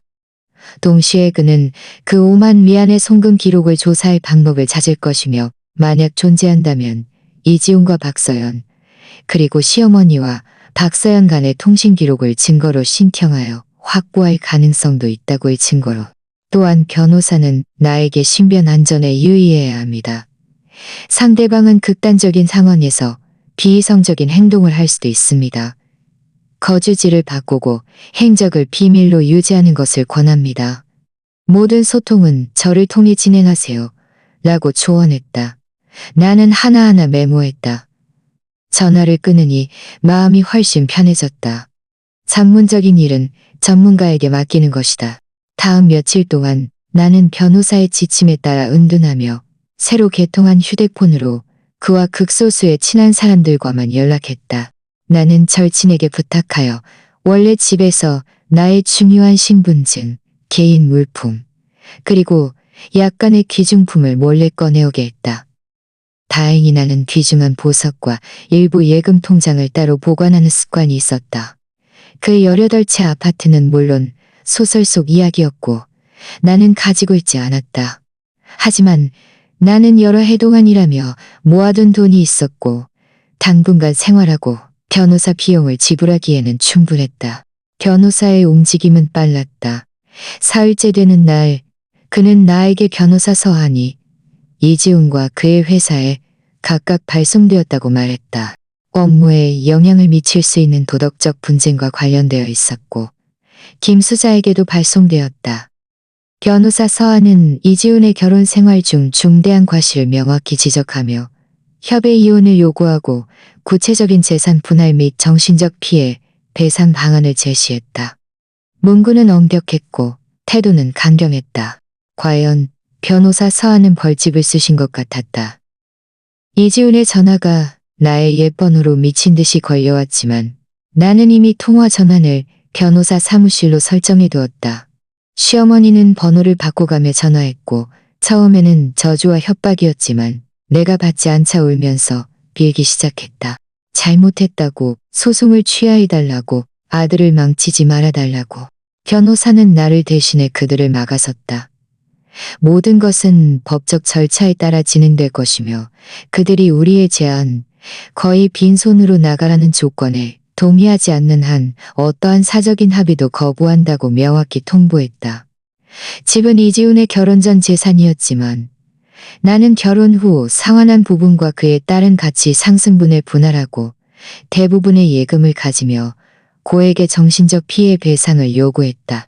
구체적인 내용은 알 수 없지만 그가 돌아와서 시어머니와 크게 싸웠고 집안이 발칵 뒤집혔다고 들었다. 박서연은 일이 발각된 다음 날 짐을 싸서 도망쳤다. 그의 남자친구도 일이 커지자 소송에 엮일까봐 숨어버렸다고 한다. 그 5만 위안은 아마 돌려받지 못할 것이다. 하지만 이 엉망진창인 일은 이씨 모자를 서로 미워하게 만들기에 충분했다. 며칠이 더 지났다. 변호사는 이지훈 쪽이 더 이상 버티지 못하는 것 같다고 말했다. 그의 친척을 통해 합의할 의향이 있지만 배상 금액을 낮추고 싶다고 전해왔다. 그들이 당황한 겁니다. 변호사는 전화로 말했다. 회사에서의 압박, 친척들 사이의 소문, 그리고 사기로 인해 직면할 수 있는 법적 결과들을 그들은 감당할 수 없습니다. 유은지 씨, 지금은 최대한의 이익을 얻을 좋은 기회입니다. 저는 공식적인 조정을 주선할 것을 제안합니다. 하지만 그 전에 우리는 그들에게 한 번 더 불을 지펴야 합니다. 불을 지피라고요? 내가 물었다. 변호사는 침착한 목소리로 말했다. 예를 들어 여성단체나 지역 주민센터에 상황 설명서를 제출하는 겁니다. 사생활과 관련된 핵심적인 부분은 제외한 일부 증거를 첨부해서요. 김수자 씨가 오랫동안 며느리에게 정신적 압박과 사기를 저지르고 이지훈 씨가 질병을 숨기고 어머니가 배우자의 권리를 침해하는 행위를 묵인한 것을 고발하는 겁니다. 이것이 즉시 처리 결과로 이어지지 않을 수도 있지만 사회적 여론 압력을 형성하여 그들을 더욱 수세에 몰아넣을 겁니다. 물론 일을 더 크게 만들고 싶지 않다면 이 단계는 건너뛰어도 됩니다. 나는 잠시 생각했다. 지난 3년간의 억울함, 사람들 앞에서 당한 모욕감, 그리고 그들 모자가 나를 속이려 할 때의 뻔뻔한 얼굴. 내가 왜 마음을 약하게 먹어야 하는가? 나는 단호하게 말했다. 변호사님, 말씀하신 대로 진행해 주세요. 그들이 잘못하면 대가를 치러야 한다는 것을 분명히 알게 하고 싶습니다. 돈뿐만 아니라 체면과 명성까지도요.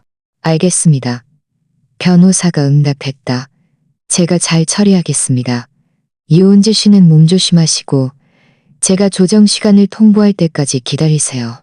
전화를 끊고 나는 호텔 창가로 가서 아래의 드문드문한 차량 흐름을 바라보았다. 햇살이 좋았다. 나는 가장 어려운 고비는 넘겼다는 것을 알았다. 이제는 승리의 열매를 따고 이 악몽 같은 덤을 완전히 넘겨 진정한 새 삶을 시작하는 방법을 생각해야 할 때였다. 이지훈과 김수자의 후회, 싸움, 혼돈. 그것은 그들 스스로 심은 고통의 열매였다. 나와는 아무 상관이 없었다. 나는 앞으로 나아가야 했다. 변호사의 전략은 매우 효과적이었다. 주민센터와 여성단체에 제출된 상황 설명서는 잔잔한 연못에 던져진 돌처럼 예상보다 큰 파장을 일으켰다. 오래된 아파트 단지에는 비밀이 없었다. 특히 내가 사람들 앞에서 가짜 손주와 불임 사실을 폭로한 폭발적인 뉴스 이후 이 씨 가족의 일은 이미 온 동네의 가십거리가 되었다.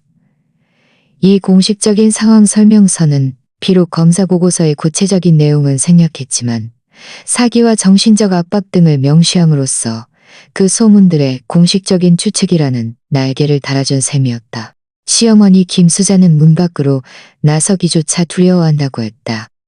예전에 함께 동네를 돌며 에어로빅을 하던 동네 아주머니들도 이제 그를 이상한 눈으로 쳐다보고 심지어 어떤 사람들은 대놓고 손가락질했다고 한다. 이지우는 회사에서 더욱 힘든 시간을 보냈다. 소문이 상사의 귀에까지 들어가 원래 승진이 유력했던 자리도 물 건너갔다. 그를 보는 시선도 싸늘해졌다고 한다. 그는 장기 휴가를 내고 거의 출근하지 않는다고 들었다. 경제적, 정신적 이중 압력 속에서 이씨 모자는 마침내 버티지 못했다. 공식 조정은 구청 법률지원센터의 조정실에서 진행되었다. 변호사가 나와 함께 갔다. 상대방은 이지훈과 그가 고용한 그리 노련해 보이지 않는 변호사가 나왔다. 시어머니, 김수자는 오지 않았다. 아마 체면 때문이거나 감정을 주체하지 못할까봐 두려웠을 것이다. 불과 10여일 만에 이지훈은 다른 사람이 되어 있었다. 수염은 덥수룩했고 눈은 움푹 들어갔으며 옷도 구겨져 있었다. 이전에 침묵하고 듬직했던 모습은 온데간데 없고 그저 퇴폐적이고 초조한 기색만 남아 있었다. 그는 나를 보았을 때 복잡한 눈빛을 보냈다. 원망, 수치심, 그리고 체념한 듯한 패배감이 뒤섞여 있었다. 조정이 시작되자 그의 변호사는 처음에는 좀 더 발버둥 치려 했다. 책임을 가정 내 오해, 소통 부재 등으로 돌리려 했고 내가 제출한 일부 증거, 녹음 파일 등의 합법성을 문제 삼았다. 박서연의 행위는 개인적인 사기이며 이지훈과는 무관하고 이지훈도 피해자라고 주장했다. 변호사는 이미 준비가 되어 있었다. 그는 침착하게 공증받은 검사 보고서 사본을 제시했다. 구체적인 유전자 정보는 생략했지만 결론은 명확했다. 그리고 시기열을 따라 정리된 증거들을 제시했다. 시어머니가 초기에 나를 강요하던 녹음 파일은 이씨 가족이 손주 계획을 이미 알고 있었다는 것을 보여주었다. 이지훈과 박서연이 교제, 적어도 동거했다는 사실 증거, 그리고 그 5만 위안 송금 단서에 대한 추적 상황. 비록 이지훈 계좌에서 직접 송금된 기록은 찾지 못했지만 박서연 남자친구 계좌의 비정상적인 입금 시점은 박서연의 고백과 일치했다. 저의 의뢰인 유은지 씨는 결혼 생활 중 배우자 이지훈 씨의 장기적인 냉대와 그 어머니 김수자 씨의 정신적 학대 및 사기, 협박을 당했습니다. 이지훈 씨는 자신의 중대한 생리적 질병인 불임증을 숨기고 자신이 임신 가능성이 낮다는 것을 명확히 알면서도 어머니가 대리 임신 사기극을 연출하는 것을 묵인하고 심지어 협조하여 결혼 파탄의 책임을 모가실 배우자에게 전가하고 배우자의 임신 자유와 경제적 권리를 침해하려 했습니다. 이는 이훈재 씨의 심신 건강과 합법적인 권익을 심각하게 훼손한 행위입니다. 변호사의 어조는 평온했지만 그 말은 칼날 같았다. 이것은 단순히 감정 파탄을 넘어 사기, 정신적 침해와 관련된 중대한 과실입니다. 우리는 이훈지 씨가 부부 공동 재산의 더 많은 부분을 요구하고 정신적 피해 배상을 주장하는 것을 뒷받침할 충고를 가지고 있습니다. 그는 잠시 말을 멈추고 상대방 변호사와 얼굴이 흑빛이 된 이지훈을 바라보았다. 만약 조정이 합의에 이르지 못한다면 우리는 정식으로 법원에 소송을 제기할 것입니다. 우리는 정식으로 법원에 소송을 제기할 것입니다. 그때는 오늘 제출된 이 증거들과 김수자 씨의 사기 행위에 대한 근거들과 변호사의 말은 이지훈 쪽의 마지막 희망까지 완전히 꺾어버렸다. 그가 고용한 변호사도 더 이상 아무 말도 하지 않고 그저 이지훈을 바라볼 뿐이었다. 이지훈은 머리를 감싸쥐고 한참을 침묵했다. 조정실에는 에어컨이 돌아가는 미약한 소리만 남았다. 마침내 그가 고개를 들었다. 눈은 핏발이 서 있었고 목소리는 쉬고 메말라 있었다. 이혼에 동의합니다. 조건은 당신들이 제안한 대로 대부분 따르겠습니다. 그가 말한 대부분은 변호사가 이전에 제시한 방안을 의미했다. 결혼 후 구매한 1호형만 원 상단의 자동차, 부부공동, 예금 약 0명만 원 중 대부분은 내가 모은 돈이므로 80%를 내가 갖는 것. 현재 살고 있는 아파트는 이지훈이 결혼 전에 구매했지만 결혼 후 공동으로 상환한 대출 부분과 그에 해당하는 가치 상승분을 일시적으로 800만 원으로 평가하여 나에게 보상하는 것. 그리고 이지훈이 나에게 정신적 피해 배상금 5억인 나에게 총합하면 내가 약 3억만 원 이상을 받게 되는 것이었다. 이것은 이 씨 가족의 현재 경제 상황으로 볼 때 유동 자산을 거의 바닥내고 약간의 빚을 지게 되는 수준이었다. 지훈 씨, 그가 고용한 변호사가 뭔가 더 말하려 했지만 이지훈은 지친 듯 손을 흔들어 그를 제지했다. 그만해요. 그냥 그렇게 하죠. 피곤합니다. 그는 나를 바라보았다. 그의 눈빛에는 마침내 또렷한 후회가 담겨 있었지만 그보다 더 큰 것은 해방된 듯한 무감각함이었다. 이훈지, 미안해. 그는 아주 낮은 목소리로 말했다. 우리 엄마 쪽은 내가 잘 관리할게. 나는 아무 말 없이 고개만 끄덕였다. 미안하다는 말은 너무 가벼웠다. 하지만 나는 그의 사과가 필요 없었다. 나는 그저 내가 받아야 할 보상과 완전한 평화가 필요했을 뿐이다. 조정위원회 주재 아래 우리는 그 자리에서 이혼 조정 합의서에 서명했다. 재산 분할과 배상에 대한 공식적인 합의가 이루어졌다. 합의서가 발효되면 우리는 구청에 가서 이혼 서류를 처리하는 형식적인 절차만 거치면 된다. 조정실을 나서자 햇살이 눈부셨다. 변호사가 나에게 말했다. 이훈지 씨, 일이 기본적으로 해결되었습니다. 후속 지급 민명의 이전 절차는 제가 계속 진행할 겁니다. 해방되신 것을 축하드립니다. 변호사님, 정말 감사합니다. 나는 진심으로 감사 인사를 전했다. 그의 전문성과 날카로움이 없었다면 나는 이렇게 순조롭게 늪에서 벗어나면서도 상대방에게 이토록 큰 대가를 치르게 할 수 없었을 것이다. 당연한 일을 했을 뿐입니다. 변호사는 미소 지었다.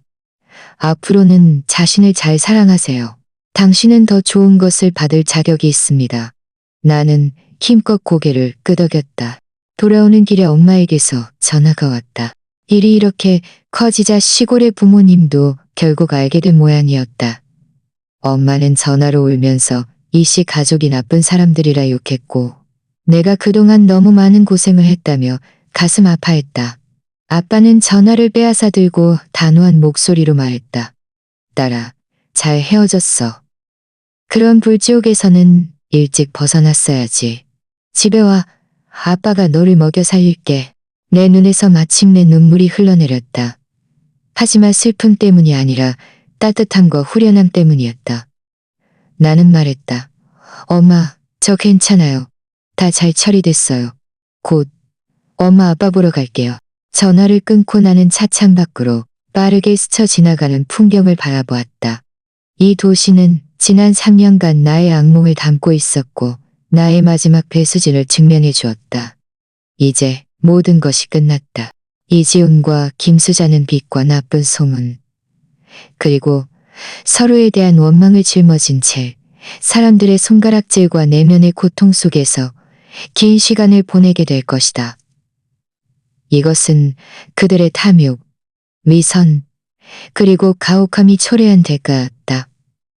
그리고 이은지는 나의 존엄성, 자유, 그리고 마땅히 받아야 할 보상을 되찾았다. 과정은 참혹했지만 결국 나는 벗어났다. 차는 내가 잠시 머물고 있는 호텔을 향해 달려갔다. 이혼 절차는 놀랍도록 순조롭게 진행되었다. 조정 합의서의 구속력 아래 이지훈 쪽은 더 이상 어떤 수작도 부리지 못했다. 명예 이전할 차는 이전되었고 송금해야 할 돈도 몇 차례에 걸쳐 속속 입금되었다. 나는 그날 같지만 잘 관리된 차를 곧바로 팔았다. 받은 예금과 배상금을 합쳐 당분간 여유롭게 지낼 수 있는 적자. 나는 즉시 직장을 찾기 시작하지도 않았고 고향으로 돌아가지도 않았다. 나 자신에게 진정으로 완전히 숨 돌릴 시간을 주고 싶었다. 지난 3년간 폐 속으로 들이마셨던 그 차갑고 곰팡이 냄새 나는 먼지들을 모두 내뱉고 싶었다. 나는 도시의 한 조용한 아파트 단지의 아담한 원룸을 빌렸다. 방은 크지 않았지만 햇살이 가득했다. 나는 내 취향대로 조금씩 꾸며나갔다. 부드러운 소파를 들이고 스킨답서스와 다육식물을 몇 개 키웠다. 베란다에는 작은 테이블과 의자를 놓았다. 이곳에는 비난도, 계산도, 내가 늘 조심스럽게 대처해야 할 안색도 없었다. 나는 자연스럽게 잠에서 깨고 마음껏 책을 읽고 영화를 볼 수 있었으며 창밖을 바라보며 오후 내내 멍하니 있을 수도 있었다. 변호사는 마지막으로 모든 금액이 정산되었는지 확인한 후 나에게 문자 메시지를 보냈다. 이은지 씨, 새로운 시작을 축하드립니다. 당신은 제가 생각했던 것보다 훨씬 강인한 사람입니다. 당신의 미래에 모든 좋은 일만 있기를 바랍니다. 나는 진심으로 감사하다는 답장을 보냈다. 그래, 새로운 시작이라는 단어가 이토록 잘 어울릴 수가. 몸과 마음이 서서히 회복된 후 나는 나의 직업을 다시 돌아보기 시작했다. 이전의 무역, 회사 MD 업무는 생계를 위한 것이었을 뿐 나의 열정과는 거리가 멀었다. 나는 대학에서 디자인을 전공했고 비록 몇 년간 손을 놓았지만 기본기는 남아있었다. 온라인 심화 과정에 등록하고 동시에 몇몇 프리랜서, 디자인 일을 받아 기술을 연마하고 수입도 조금씩 올렸다. 이씨 가족에 대한 소식은 점점 멀어져가는 소음처럼 가끔 내 귀에 들려왔다. 이지훈은 그 스캔들과 뒤이은 경제적 압력 때문에 회사에서 완전히 외면당했다고 한다. 나중에는 아예 직장을 그만두고 친구가 운영하는 그리 잘 되지 않는 작은 회사에서 시간을 보내고 있다고 했다. 수입은 예전보다 훨씬 못하다고 했다. 김수자는 충격이 너무 커서 건강도 나빠졌고 고혈압으로 병원에 한 번 입원했다가 나온 후에는 정신이 좀 혼미해졌다고 한다. 그들 모자의 관계도 매우 나빠졌다고 하며 돈 문제와 지난 일들로 자주 다툰다고 했다. 그들이 그토록 기대했던 손주는 당연히 가장 큰 풍재와 상처가 되어 아무도 다시는 그 이야기를 꺼내지 못한다고 했다. 선은 선으로 갚고 악은 악으로 갚는다. 이 말은 때로는 위로처럼 들리지만 때로는 현실이 가장 직접적인 답을 줄 때도 있다. 그들의 공경은 스스로의 행동이 초래한 고통의 열매였다. 나와는 더 이상 아무런 관계가 없었다. 나는 조금도 그들을 동정할 마음이 들지 않았다. 다시 반년 이상이 지났다. 나의 디자인 실력은 눈에 띄게 향상되었고 고객과 평판도 조금씩 쌓여갔다. 나는 나만의 작은 작업실을 등록했다. 규모는 크지 않지만 모든 수입은 깨끗하고 내가 직접 만든 온도와 창의성을 담고 있었다. 어느 봄날 오후 나는 지역의 한 창의 예술시장에 참여했다. 구경도 하고 영감도 얻을 겸 작업실을 홍보할 기회도 찾아볼 겸해서였다. 시장은 활기가 넘쳤고 오래된 공장을 개조한 예술구역 안에 있었다. 나는 수제 도자기를 파는 한 노점 앞에 섰다가 개성 있고 귀여운 컵 몇 개의 시선을 빼앗겼다. 노점 주인은 30대 초반의 남자였다. 심플한 면마 셔츠를 입고 고개를 숙인 채 흙을 만지고 있었는데 그의 손놀림은 집중되어 있고 침착했다. 나는 컵 하나를 들어 자세히 보았다. 그가 고개를 들고 미소 지으며 물었다. 마음에 드세요. 한번 만져보세요. 한번 만져보세요. 그의 미소는 아주 깨끗했고 눈빛은 평화로웠다. 우리는 자연스럽게 도자기와 디자인에 대해 몇 마디 이야기를 나누었다. 그의 이름은 한준우였다.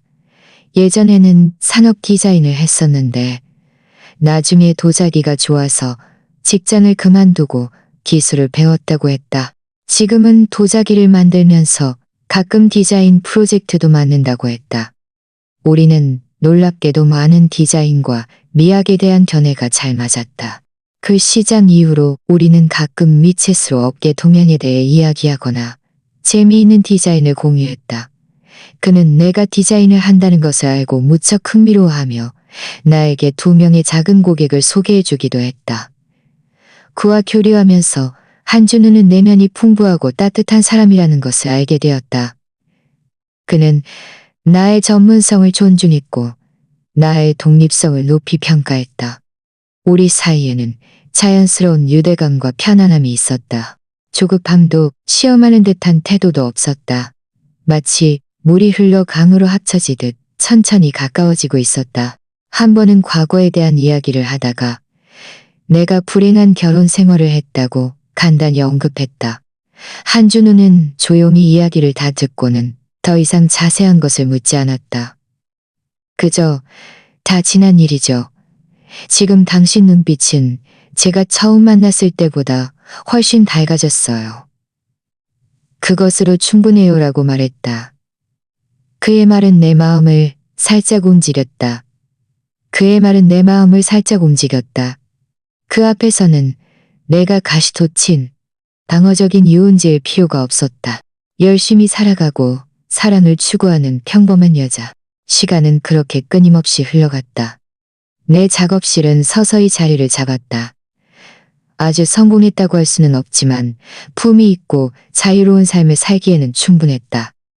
나와 한준우의 감정도 평온함 속에서 날마다 깊어졌다.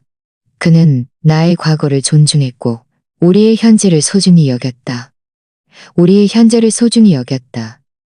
우리는 작업실이 좀 더 안정되면 도자기와 현대 디자인을 융합한 작은 시리즈를 함께 만들어 볼 계획을 세우고 있었다. 주말에 고향집에 부모님을 뵈러 갔다. 식탁에서 엄마는 조심스럽게 나의 개인적인 문제에 대해 물었다. 나는 미소 지으며 괜찮은 사람을 만나고 있고 잘 지내고 있다고 말했다. 엄마는 기뻐서 눈물을 글썽거렸다. 아빠도 연신 잘 됐다네 말했다. 식사 후 나는 엄마와 함께 아래층으로 산책을 나섰다. 초여름 저녁바람이 불어와 꽃과 풀 향기를 씌워왔다. 엄마는 내 손을 꼭 잡고 말했다. 은지야, 엄마가 내 손을 꼭 잡고 말했다. 은지야, 엄마가 널 재촉해서 결혼하라고. 이제 알았어. 네가 그렇게 많은 고생을 했으니 앞으로는 꼭 행복해야 한다. 나는 엄마의 손을 맞잡고 힘껏 고개를 끄덕였다. 엄마, 저 행복할 거예요. 나는 가장 어두운 길을 걸어왔다. 앞으로의 길도 험난할 수 있겠지만 나는 어떤 어려움도 헤쳐나갈 용기와 능력을 이미 가지고 있다는 것을 알았다. 나는 더 이상 이씨 가문에서 조심스럽게 입을 다물고 살던 유은지가 아니다. 나는 내 인생의 주인이 된 유은지다. 이지훈과 김수자는 이미 내 인생의 무대에서 퇴장했다. 그들만의 진흙방 속에서 허우적거리고 있을 뿐이다. 그 혈통, 당신의 가문에 대는 이을 수 없다는 말은 그들의 망상을 산산조각 냈을 뿐만 아니라 나의 모든 망설임과 나약함까지도 끊어버렸다. 밤바람은 부드러웠다.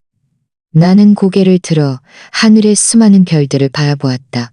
내일은 또 새로운 하루가 될 것이다. 그리고 나의 새로운 삶은 이 초여름 밤처럼 온화하고 고요하며 생기와 희망으로 가득 차 있었다.